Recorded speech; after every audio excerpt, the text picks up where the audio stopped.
Dear brothers and sisters, Assalamu alaikum rahmatullahi wa barakatuh. Today in this session we will discuss and try to understand in brief what is Gyarvi Shareef. From since childhood and from many years we celebrate this event which is called as Gyarvi Shareef.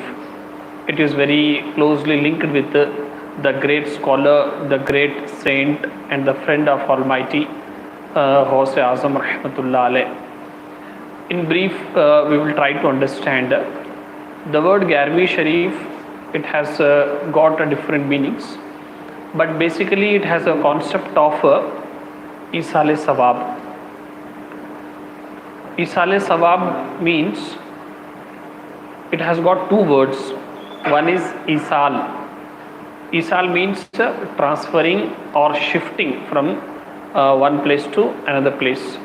Sawab means we know that whenever we perform any good deed or we do any righteous or any act, so the reward what we are going to get from Almighty, it is called as a Sawab or Nekiya. Now the moment when we transfer, so after performing that particular act, after doing that particular good deed, we request Almighty that whatever the reward, whatever the compensation we are receiving, so we are going to request Almighty that to transfer from my account to some other person.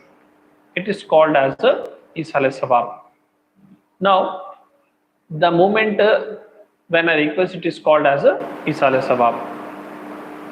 If I am asking or if I am requesting Almighty to send it to my relatives and my ancestors, so generally we call it as a Fatiha or Niyaz and all.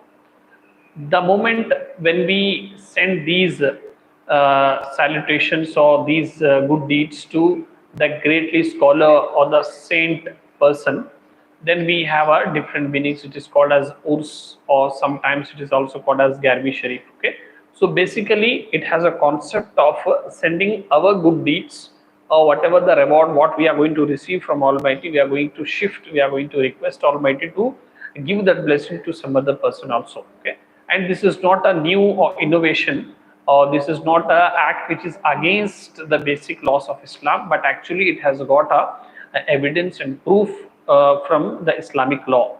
If you observe the funeral salah, which we call it as namaz-e-janaza, so basically it has a concept that we offer salah and we request Almighty to bless that deceased person and the person who has died right now and the person whose dead body is in front of us.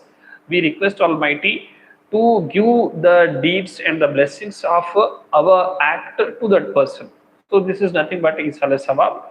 So it is the requirement of this is it is called as mustahab.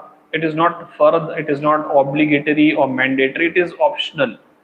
If you are doing, it is well and good, and if you are not interested, you can avoid also, and it is not compulsory. But if you perform it, you will get a n number of blessings. So generally, if someone asks what is Gyarvi Shareef, you can say it is a Isale Sawab and it is mustahab and it is optional, it is not compulsory. And the person who says that it is wrong and the person who says it is prohibited, that person has to give the evidence that why it is wrong and where it is mentioned it is not allowed. Or else it is very good deed and it is a practice of our many scholars from thousands of years, and it is widely practiced by majority of the Muslim. But simply saying that it is wrong and it is shirk, it is baseless. So we request to understand logically. May Almighty bless us and give us a guidance and understanding so that we can have a proper practice, so that we can abstain from unnecessary things. Assalamu alaikum rahmatullahi wa barakatuh.